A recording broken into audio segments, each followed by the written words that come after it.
What is going on, YouTube? Today I'm going to be talking about the patch notes that got released last week for the open beta that's coming out next week, which I am very excited for. I played the hell out of the closed beta and it was a lot of fun. Now let's get right into it. The first item up on the patch notes is going to be a new mission to play, the Subway Morgue. It's encounter a new faction, the Cleaners, which is, if you've seen any of the trailers, it's the guys with the flamethrowers. Explore a mass grave while trying to restore power to the city, and rescue a missing engineer, Paul Rhodes. Second up on the list is going to be unlocking an additional wing in the base of operations, which means we're now going to be able to use the turrets under the tech class. Third on the list is huge improvements to the Dark Zone, such as new high-end weapons available in the Dark Zone. Refresh rate in Dark Zone chests have been greatly reduced, which means that they will spawn more often, unlike before where it spawned really late at night. Non-player enemies in the Dark Zone have been significantly increased in number, which means there's going to be a lot more enemies. Non-player enemies in the Dark Zone have been buffed slightly, so they're going to be harder and more interesting. The manhunt timer now pauses instead of refreshing while in combat as a level 5 rogue. The reward for surviving in a rogue agent has now been increased to 1.5 times the kill bounty. The health bar for agents in the Dark Zone now only turns red when they actually become rogue, which is a lot better because before the person would go red even if they shot a couple shots off on you. A new health warning icon has been added to indicate an agent who has shot another player but has not done enough damage to go rogue.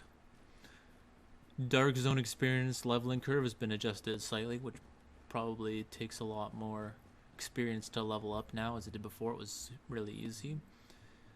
Disabled the option to transfer Dark Zone brackets as a rogue. This prevents players using bracket transfer as a means to escape after becoming rogue.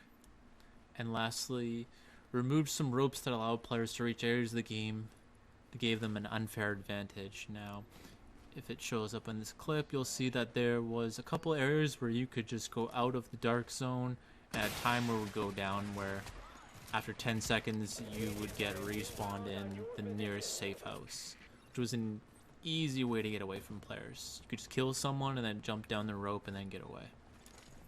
Last up on the patch notes, we have a huge list of other changes. There is a new Ubisoft Club action available for participating in the open beta, unlocking an exclusive in-game reward. A new and improved tutorial video. The tutorial video is now available to view from the character's select screen.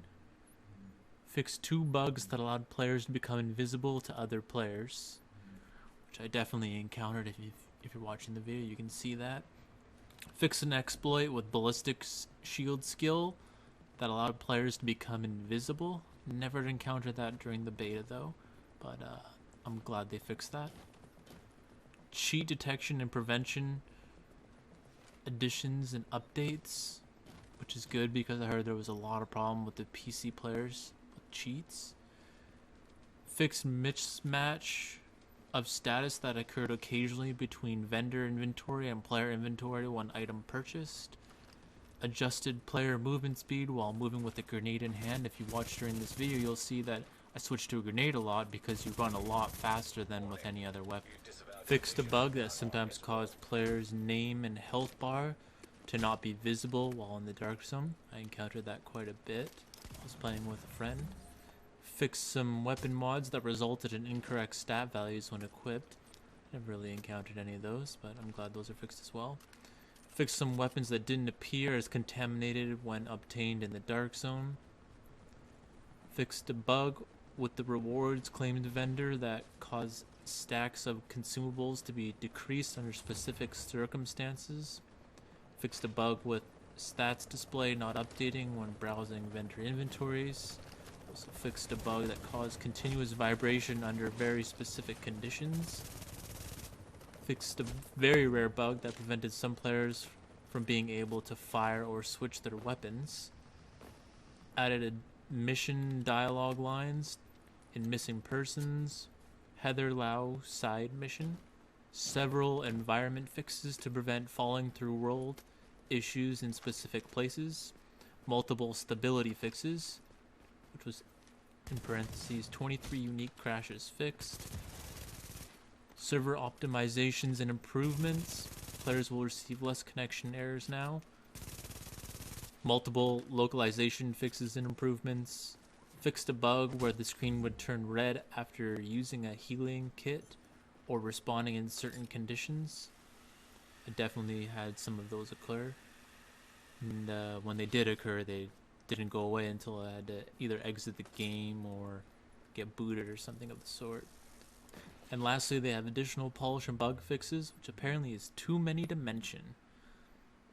I hope you guys enjoyed this video, and if you liked it, give it a thumbs up. And thanks for watching.